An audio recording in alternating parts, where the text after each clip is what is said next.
데이터 과학, 데이터 처리 및 분석. 세 번째, 데이터 정제 시간입니다.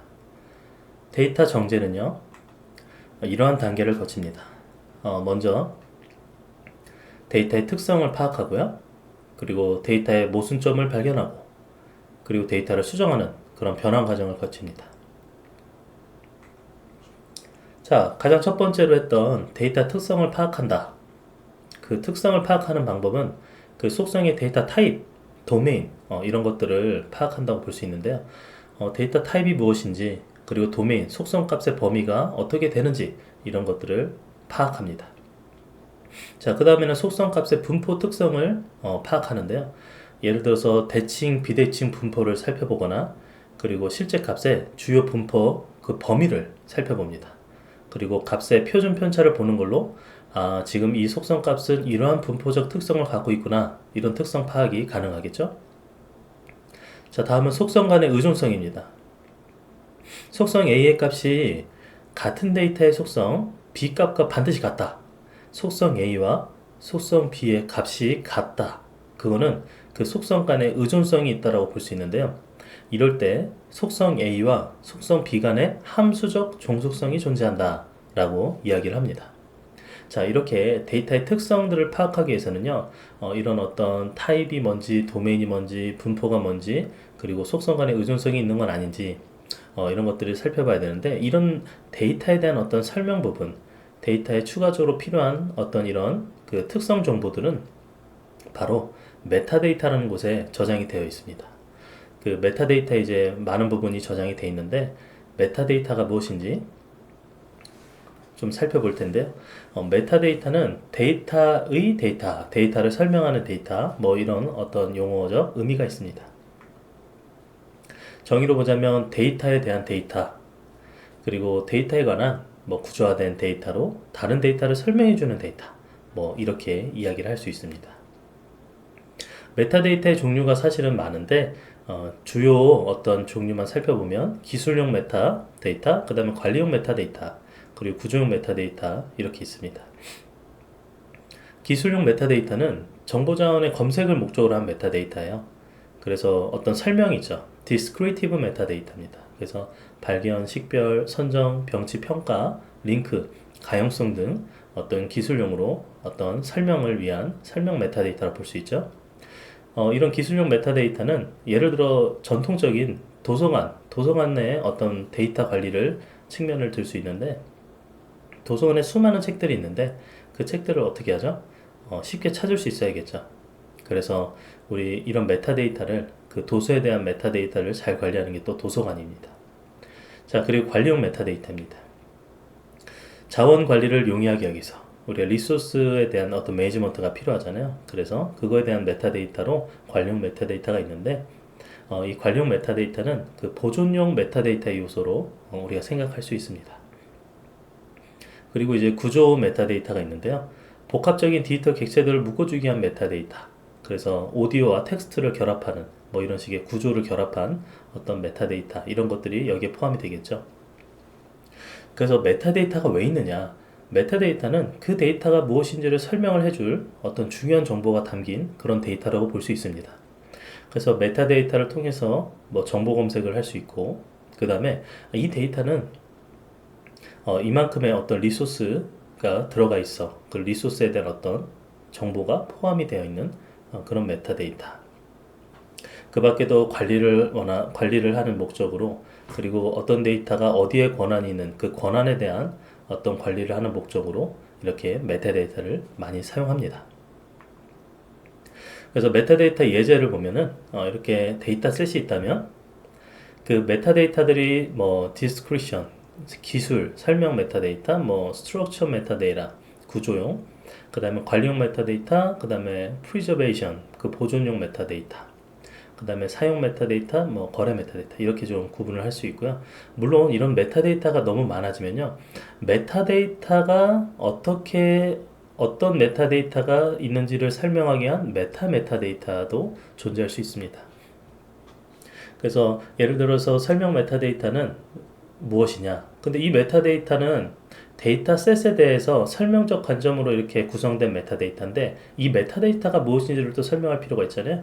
그래서 이렇게 데이터에 대한 속성, 값에 대한 설명을 제공한다 해서 이 메타데이터가 어떤 속성으로 구성되어 있고 어떠한 역할을 하는지를 또 이렇게 메타데이터 관리를 하게 돼 있어요. 자, 뭐 설명은 이렇게 해서 이런 예제가 뭐 이름, 생성자 이런 것들이 설명 메타데이터에 포함이 되고 구조 메타데이터는 구조적 정보가 있어요. 그래서 구조 관계 특성, 매핑, 연결이 이 구조 메타데이터에 포함이 됩니다. 그 다음에 관리 메타데이터에서는 데이터의 생성, 유지 관리 이런 정보가 필요로 하는데 그래서 작성자가 누군지, 변경자, 권한, 감사, 계보 이런 것들이 관리 메타데이터에 포함이 돼요. 그리고 보존 메타데이터는 데이터의 보관 절차를 지원하는 데 필요한 정보입니다. 그래서 현재 이 데이터는 어느 저장소에 어느 버전으로 어떻게 개발됐고 운영 환경이 어떻게 되며 서비스 버전은 몇인지 이런 것들이 보존 메타데이터에 포함이 됩니다. 그리고 사용 메타데이터는 데이터가 어딘가에서 사용이 될 거 아니에요? 그래서 그 사용이 되는 어떤 기록들을 남기기 위한 그런 메타데이터라 볼 수 있어요.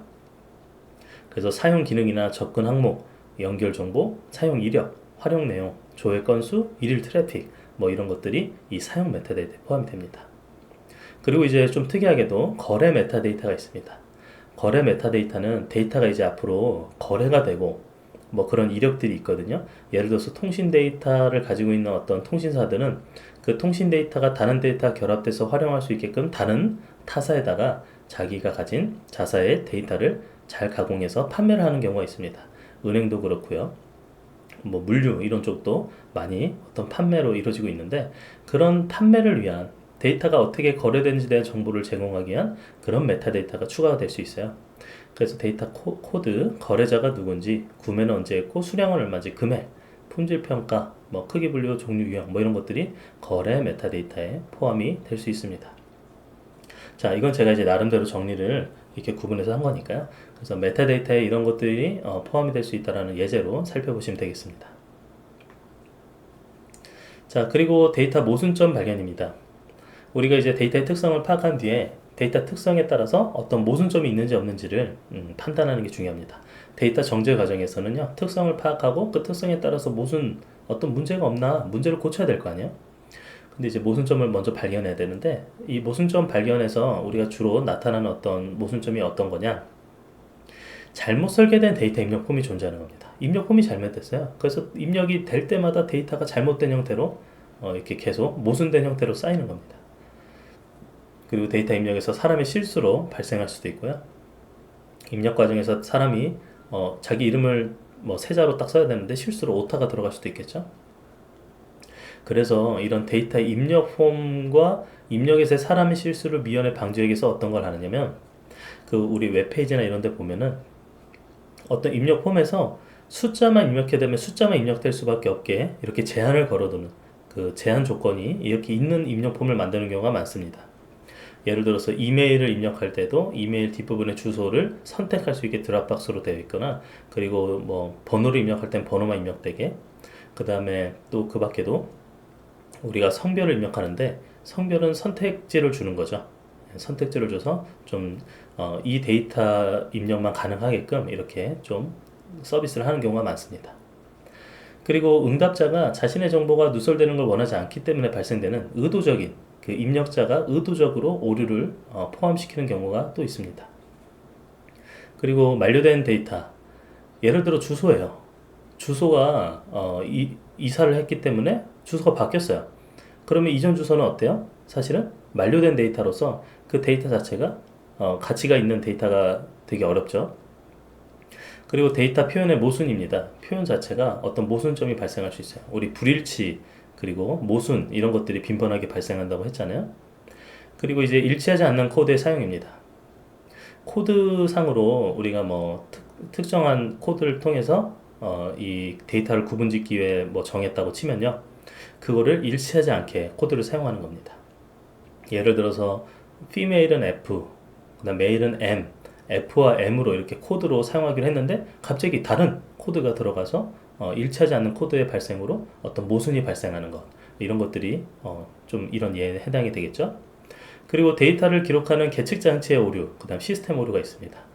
이 계층 장치는 항상 어떤 특정 오류가 발생할 수 있고 시스템도 마찬가지로 오류가 있을 수 있는데 그 오류에서도 데이터를 입력하거나 기록하는 관점에서 오류에 따라 데이터의 모순점이 발생할 수 있어요.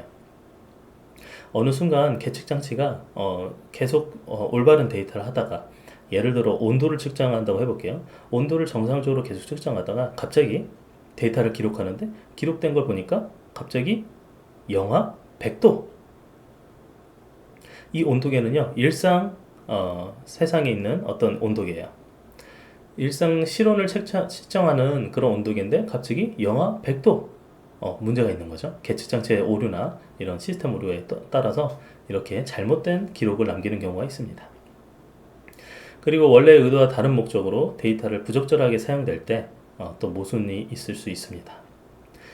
의도는 내가 이제 계획은 뭐 이 속성값은 이 목적으로 사용하겠다라고 했는데 그 속성값에 다른 목적이 들어와서 좀 여기에 문제가 있는 데이터로 결합이 되거나 모순이 발생하는 형태의 속성값으로 사용이 되게 되는 거죠.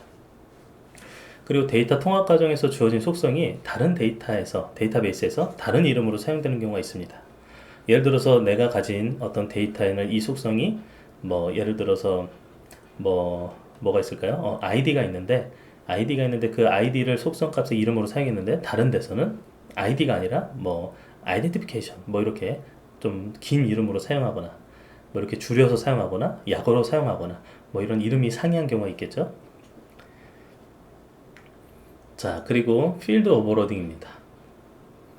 그 필드 오버로딩은 그 데이터 분석가가 코드 사용의 불일치, 데이터 표현의 불일치를 주의해야 되는데 이 필드 오버로딩이 그런 어떤 개발자가 이미 처음에는 이 데이터에 대한 정의된 속성을 어떤 목적에 의해서 속성이 하나 있겠죠. 근데 그것을 사용하지 않는다 해서 새로운 속성으로 사용할 때, 새로운 속성의 정의로 그 비어있는 속성을 사용할 때, 이럴 때 좀 필드 오버로딩이 발생할 수 있어요.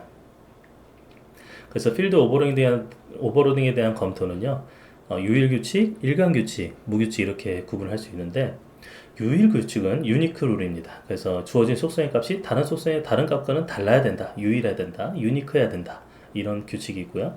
그 다음에 일관규칙이 있습니다. 최소값과 최대값 사이에 결측치가 없어야 돼요. 컨시큐티브한 그런 어떤 구성을 가져야 된다라는 거죠. 그리고 널 룰입니다. 널. 그래서 무규칙이라 했는데 이제 널이에요. 널 규칙은 공백, 물음표, 특수문자 같은 공백, 물음표, 특수문자 같이 데이터가 없음을 나타내는 다른 문자의 사용이 가능하다는 겁니다. 자, 널. 자, 그래서 이런 검토해야 될 부분들, 규칙들을 살펴봤고요. 자, 다음으로는 데이터 수정 변환입니다. 그 모순점이 발견된 데이터에 대해서 어떻게 해야 돼요, 이제? 우리가 데이터의 특성을 파악했어요. 그리고 데이터의 모순점을 발견합니다. 그 다음에는 데이터의 수정이 필요하겠죠. 그래서 데이터의 수정 변환을 필요로 하는 어떤 것들을 우리가 어떻게 수정을 할지. 근데 데이터의 수정을 데이터 수정을 해야 될 때 변환 시에는 오류 발생 가능성이 높고 또 많은 시간을 필요로 합니다. 예를 들어 내가 수정을 했을 때 이 데이터 문제 있어. 그래서 이렇게 고쳐야지 했는데 그 고친 변환 자체가 더 많은 모순을 일으키는 경우도 상당히 많습니다. 그래서 데이터 변환을 할 때는 어떻게 변환하는 게 좋은지 잘 결정을 해야 되겠죠. 자, 어떤 예가 있냐면요. 여러분들 한번 판단해 보시겠어요? 그 어떤 모순은 다른 모든 것들이 수정된 다음에 감지되는 경우가 있는데 예를 들어 이런 거야. 간단하게 연도 속성에 여러분 연도 속성을 이렇게 일관된 형태 y 대문자 4개를 쓰면요 이 연도를 4자리의 수로 맞춰줘 변환해줘 라는 뜻입니다. 그래서 4자리의 수 예를 들어서 2020년 2010년 2000년 이렇게 그러면은 2000 그렇게 숫자를 4개로 맞춰서 일괄되게 변환할 때 이렇게 일관된 형식으로 변환되는 경우가 있는데 다 변환하고 보니까 갑자기 20,000이라는 숫자가 있는 거예요. 여러분 어떻게 생각하세요? 20,000. 20,000은 4개의 숫자로 어떻게 변환을 해야 될까요? 자, 이게 판단을 해야 되는 겁니다. 20,000. 여러분 생각은 어떠세요? 여기에 얘는 2000이라는 연도 속성 값을 가졌는데 1이 오타로 들어간 거다. 이렇게 생각할 수 있나요? 혹은 앞에 2가 들어간 건가? 이거 어떤 구분을 해야겠죠. 근데 이제 보통은 2000이라는 그 숫자 값에 좀 더 가까울 수 있겠죠. 그리고 이제 마찬가지로 성별 속성에 여러분 이렇게 들어왔어요. 이메일. 성별이에요, 여러분. 성별.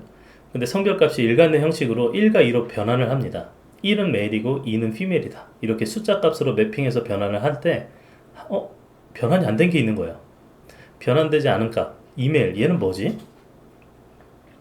얘는 어떻게 여러분 수정 변환을 해주시겠어요? 얘는 앞에 2가 오타일 것이다. 사실은 메일이다. 아니다.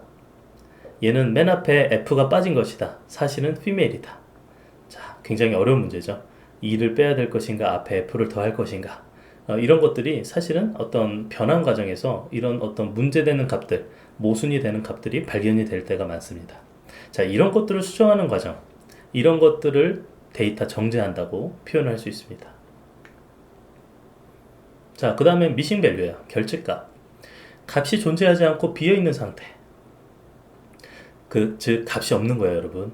값이 없다라는 의미입니다. 없다. 그래서 이 없다라는 표시를 어떻게 하냐면요. NA, not available. 그리고 또는 null이라는 의미, 값이 없다. not available, null. not available은 NA로 줄여서 이렇게 표현하는 경우가 많습니다. 자, 그리고 분석 대상의 속성값이 상당 부분 비어있다. 그러면요, 분석 대상 데이터가 충분하지 않은 상태예요. 속성값이 다 비어있으니까 대부분이. 그러면은 상당히 분석에 어려움을 줍니다. 그 비어있는 속성값이 많으면 많을수록, 미싱 밸류가 많으면 많을수록 분석에 어려움을 주게 됩니다. 왜냐면 분석을 해야 되는데 우리가 봐야 될 데이터가 없다라고 볼 수 있는 거예요. 자, 그 다음 결집값을 구분하는 방법입니다. 결집값을 크게 이렇게 세 가지로 좀 나눌 수 있는데요. 처음에는 MCAR, Missing Completed, Completely at Random입니다. Missing Completely at Random. 그래서 결집값이 관측된 데이터와 관측되지 않은 데이터와 독립적이에요. 자, 관측된 데이터와 관측되지 않은 데이터가 있는데 우리가 가지고 있는 그 Missing Value, 결집값이 그거와 독립적이에요. 그리고 완전 무작위로 발생합니다. 자, 이런 경우는 사실은 이런 경우는 거의 없는데, 이런 경우는요, 결집값 자체가 문제가 되지 않아요. 왜냐면 어떤 관측과 관측되지 않은 거에 독립적이잖아요. 종속적이지 않고 독립적이기 때문에 이게 편향을 일으키지도 않고요. 그래서 이 결집값 자체가 문제가 되지 않는 요소입니다. 그게 이제 MCAR 그리고 MAR 그리고 MCAR. 여기는 위에는 컴포넌트이잖아요. 근데 얘는 컨디셔널입니다. 그래서 이 두 가지가 다르다는 거. 그리고 MAR 이렇게 얘기를 합니다. 자, MAR은 결집값이 조건이 다른 변수에 따라 조건부로 무작위로 발생된다. 컨디셔널이라고 제가 얘기했죠. 조건부로 무작위 발생이 되는 경우를 우리가 MAR, MCAR이라고 그럽니다. 그리고 변수의 조건에 따라 결집값이 설명될 수 있는 경우. 근데 이런 경우에는요, 조건부 무작위잖아요. 그러면은 데이터 분석 시에서 편향이 발생할 수 있습니다. 아니, 결집값이 조건이 다른 변수에 따라서 조건부로 무작위로 발생하는 거예요. 그러면 당연히 어때요? 편향에 문제가 있을 수 있겠죠? 연관이 있는 거잖아요. 그래서 편향 발생에 대한 문제점이 있습니다. 자, 그 다음에는 MNAR이에요. Missing Not at Random입니다. 그래서 MNAR, MCAR 또는 MAR이 아닌 데이터를 MNAR이라고 그러는데 not, n이 들어갑니다. 근데 여기에는 무시할 수 없는 무응답 데이터라고 할 수 있어요. 이게 뭐냐면 랜덤이 아니에요. 그래서 어떻게 해요? 이거 누락에 대한 이유가 있는 겁니다. 그래서 이 무응답은 무시할 수가 없게 돼요. 그래서 얘는 주도 면밀한 추가 조사가 필요한 경우라고 볼 수 있습니다. MNAR. 자, 이게 결집값을 이렇게 세 가지로 크게 분류를 할 수 있습니다. 자, 그리고 결집값 처리 방법입니다. 결집값 데이터 개체 또는 속성의 제거, 그리고 수동으로 결집값 입력, 전역 상수를 사용한 방법, 그 다음 무시하거나 추정을 하는 이런 방법들이 있는데 하나하나 좀 살펴볼게요. 자, 데이터의 결집값을 어떻게 해야 되냐면, 첫 번째, 데이터 개체 또는 속성을 제거하는 거야. 그냥 없앤다, 제거한다. 결집값이 발생한 데이터 개체를요, 제거하거나 해당 속성을 제거하는 겁니다. 이 방법은 데이터가 많다, 데이터 충분히 많이 있다면 고려할 수 있어요. 결집값을 제거한다, 고려할 수 있습니다. 근데 데이터 내 결집치가 가진 데이터 속성이 많다. 그럼 어떻게 해요?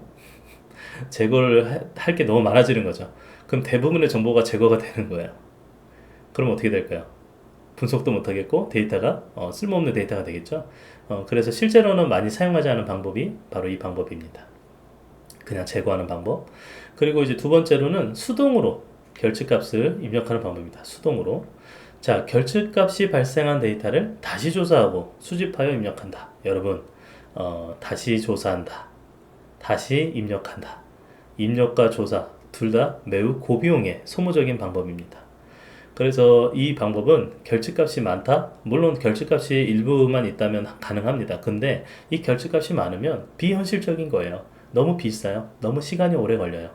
그래서 수동으로 결집값 입력은 결집값 처리 방법 중에 하나지만 비현실적이다. 자, 그 다음에 전역상수를 사용한 결집값입니다. 결집값 입력. 그래서 단순하고 명확한 방법으로 이 전역상수 결집값 입력이 있는데, 예를 들어 이런 거야. 결집값을 0으로 입력하는 거야. 결집값 여기에 이제 미싱 밸류가 있는데 거기에 이제 0으로 다 그냥 대체를 하는 겁니다. 전역 상수 값으로 0을 정했다면 0으로 다 채워주고요. 만약 전역 상수 값으로 100을 했다 그러면 이 결집값을 다 100으로 채우겠죠. 근데 이 전역 상수 값 자체가 이 분석 결과에 왜곡을 발생시킬 수가 있어요. 우리가 결집값이라는, 즉 값이 없다라는 표현이 아니라 0으로 다 바꾸는 거잖아요. 그래서 여기에는 어떤 분석 결과의 왜곡이 반드시 뒤따릅니다. 그리고 결집값의 무시입니다. 아까 제거하는 것과 무시는 좀 다른데요. 그 알고리즘이나 응용에 따라서 그 모델이 혹은 학습을 하는 과정에서 결집값이 발생한 속성을 무시하는 겁니다. 무시하고 분석을 수행하는 거죠. 예를 들어서 속성값이 결집값이라는 것은 표시가 되어 있어요. 그런데 그 표시가 된 것만 좀 무시하고 분석을 수행하는 겁니다. 그러니까 제거하는 것과는 다른 거예요. 그리고 개체들 사이에 유사성 계산을 한다고 가정을 해볼게요. 그래서 이 개체들 사이에 유사성이 몇이지 하고 계속 이제 그 분석이 막 이렇게 돕니다. 알고리즘이 돌아요. 알고리즘이 수행되는데, 근데 여기에 만약에 속성에 값이 없다면 그러면 그 속성 값을 제외하고 유사성을 계산하는 거예요. 하나의 속성값이 없더라도 유사성 계산하는 데는 영향이 크지 않을 수 있습니다. 그럴 때, 영향이 크지 않을 때, 결과값에 영향을 미치는 게 크지 않을 때 이런 방법이 적용이 되는 겁니다. 그리고 데이터 간 결집값을 가진 속성들이 산재해 있다, 너무 많다, 결집값을 가진 속성이 너무 많은 형태에는요, 이 방법은, 이 분석은 너무 많은 데이터가 제외가 돼서요, 좀 문제가 될 수 있겠죠. 그리고 속성이 몇 개 없어 하나의 속성이라도 무시하기 어려운 경우가 있습니다. 즉 데이터 속성도 좀 작아서, 양이 작아서 하나라도 무시하기 어려울 때는요, 이 결집값을 무시하는 방법은 좋은 방법이 될 수가 없습니다. 그리고 결집값의 추정입니다. 일반적으로 많이 사용하는 방법인데요. 결집값이 발생한 데이터 그리고 유사한 데이터를 사용해서 결집값을 추정하는 방법이에요. 결집값을 추정하는 방법에 따라서 우리 다양한 형태가 존재하는데, 우리 결집값 추정 방법을 하나하나 좀 살펴보도록 할게요. 결집값을 추정할 때 속성의 평균값을 사용하는 겁니다. 자, 속성의 평균값을 결집값으로 채워넣는다. 좋은 방법이죠. 마치 뭐랑 비슷하냐면 그 전역상수로 입력을 하는 것과 비슷하지만 조금 차이가 있죠. 그 전역상수는 특정 값으로 모든 미싱 밸류의 값을 다 채우는데, 이 방법은 속성의 평균값을 사용하는 겁니다. 예를 들어서 저희가 속성으로 몸무게가 있다고 쳐볼게요. 몸무게라는 속성이 있는데 그 몸무게라는 속성에 미싱 밸류가 있는 거예요. 결집값이 있어요. 누군가 부끄러워서 내 몸무게를 숨기고 저장하지 않았어요.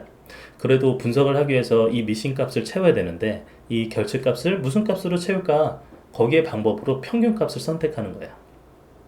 그러면 전체 사람들의 몸무게 평균값을 그 미싱 밸류에 넣는 거죠.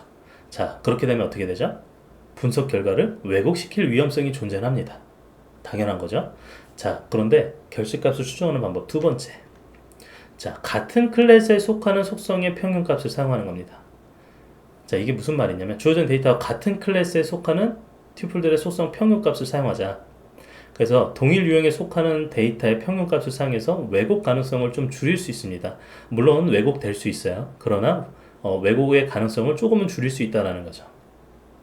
자, 예를 들어서 속성값이 몸무게예요. 자, 몸무게라는 속성에 대해서 미싱 밸류를 평균값으로 채운다고 했잖아요. 그런데 얘를 이거 보니까 이 클래스에 해당하는 걸로 좀 나눠서 평균을 내면 어떨까? 예를 들어 이런 겁니다. 몸무게인데 이 미싱 밸류가 있는데 이 미싱 밸류에 속한 애가 클래스로 남자냐 여자냐라는 어떤 분류를 한다고 쳐볼게요. 남자의 몸무게 평균과 여자의 몸무게 평균은 다르죠. 다를 수 있습니다. 남자의 몸무게 평균, 여자의 몸무게 평균. 그렇다면 미싱 밸류가 있는, 즉 우리가 결집값을 추정해야 될 그 대상이 되는 것의 클래스를 보니까 남자예요. 남자라면 남자의 몸무게 평균값을 거기다 넣어주는 게 왜곡 가능성을 그나마 줄여줄 수 있는 거겠죠. 자, 그런 어떤 부분, 그런 것들이 바로 같은 클래스에 속하는 속성의 평균값을 사용한다라고 볼 수 있습니다. 자, 그 밖에도 가장 가능성이 높은 값으로 결식값을 추정해야 될 필요가 있는데 우리 그 회귀 분석, 베이지안 기법, 그 다음 디시전 의사결정 트리 기법, 그 다음 통계, 마이닝 기법들을 해서 결집값을 예측하는 뭐 이런 것들을 통해서 결집값을 또 추정할 수가 있어요. 분석에 의한 가능성이 높은 값을 찾아내는 방법입니다. 그래서 사실은 그 위에 있는 그냥 평균값을 사용하는 방법보다 가장 효과적이고 높은 정확도의 예측값, 결집값의 예측이 가능해져요. 그리고 그런데 이제 결집값을 채우기 위한 분석 가설을 세우는 등의 어떤 복잡성이 존재하죠. 예를 들어서 결집값을 채우겠다고 굉장히 어떤 좀 고비용의 그 다음에 뭐 그런 뭐 좀 기술들이 과하게 사용된다고 볼 수 있겠습니다. 자, 잡음입니다. 자, 잡음은 우리 노이즈 데이터, 우리 배웠지만 측정된 변수 속성에서의 오류나 오차 값으로 볼 수 있는데 오류나 오차 값에 의해서 그 기존의 데이터의 경향성이 훼손이 되는 겁니다. 그래서 우리 그 쌓인 어떤 형태의 데이터, 시계열 데이터가 완전히 왜곡된, 훼손된 형태로 나오는 걸 볼 수 있죠. 그게 바로 다 노이즈 데이터 때문인데요. 그래서 잡음에 대한 훼손, 즉 노이즈에 대해서 어떤 발생되는 훼손을 줄이기 위해서 데이터 평활화 기법이라는 게 존재합니다. 평활화. 이게 이제 영어로는 스무딩 기법인데 한글로는 이제 데이터 평활화 기법이라고 합니다. 자, 평활화, 이게 약간 그 평탄하게 만든다 뭐 이렇게 생각하시면 되겠어요. 데이터 평활화 기법은요, 세 가지, 구간화, 회귀, 군집화, 이렇게 세 가지로 좀 크게 구분을 할 수 있습니다. 자, 하나하나 살펴볼게요. 구간화, 자, 이거는 비닝이라고 합니다. 비닝. 자, 비닝은 정렬된 데이터 값들을 몇 개의 빈으로 분할해서 평활화하는 작업이에요. 그래서 뭐 빈이라고도 얘기하고 버킷이라고도 얘기합니다. 자, 이 그림을 한번 볼까요? 자, 이 그림은 그 뒤쪽에 있는 어떤 그 데이터들이 있어요. 그리고 데이터가 각각 뭐 히스토그램, 막대 그래프 형태로도 보여주고 있고요. 근데 여기에서 지금 빨간색과 같이 이런 비닝, 즉 하나의 빈을 의미하는 칸을 이렇게 구분을 지어줍니다. 자, 이렇게 구분을 지어주면은 그 하나의 칸에서 이 평활화, 스무딩 기법을 어떻게 할 것인지를 우리가 정하면 되는데요. 보통은 이 평활화 기법에 네이버후드 값, 네이버 이웃 값들을 참조해서 정렬된 데이터를 매끄럽게 하는 경우에 어떤 여러 가지 방법들이 있습니다.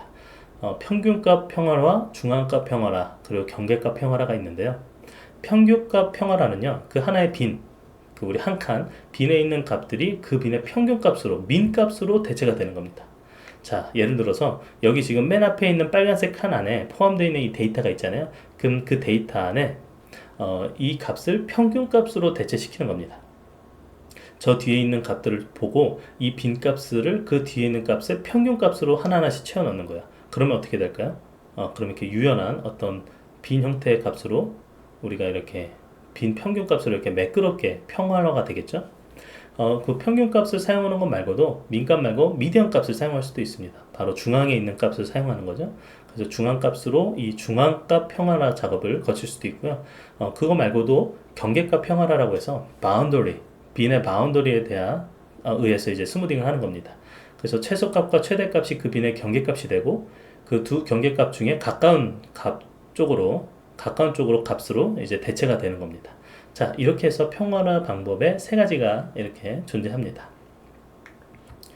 자, 그리고 회귀입니다. 레그레션. 회귀 함수를 이용한 데이터 평화라 기법이야. 근데 평화라를 하기 위해서 회귀 함수를 쓰는데 회귀는 크게는 두 가지, 선형 회귀 분석과 다중 회귀 분석으로 구분이 됩니다. 물론 다중 회귀 분석은 선형 회귀 분석의 확장이기 때문에 뭐 선형 회귀를 잘 알면요, 다중 회귀도 충분히 이해하실 수 있을 거예요. 이거는 이제 자세히 나중에 다루겠지만 우리가 데이터 정제 과정에서 이 회귀를 어떻게 사용하는지 한번 살펴볼게요. 자, 그림을 보시면 이렇게 빨간색의 데이터 포인트들이 존재합니다. 이렇게 데이터 포인트들이 있는데 여기에 이 데이터 포인트들에 따라서 선형 관계를 찾는 거야.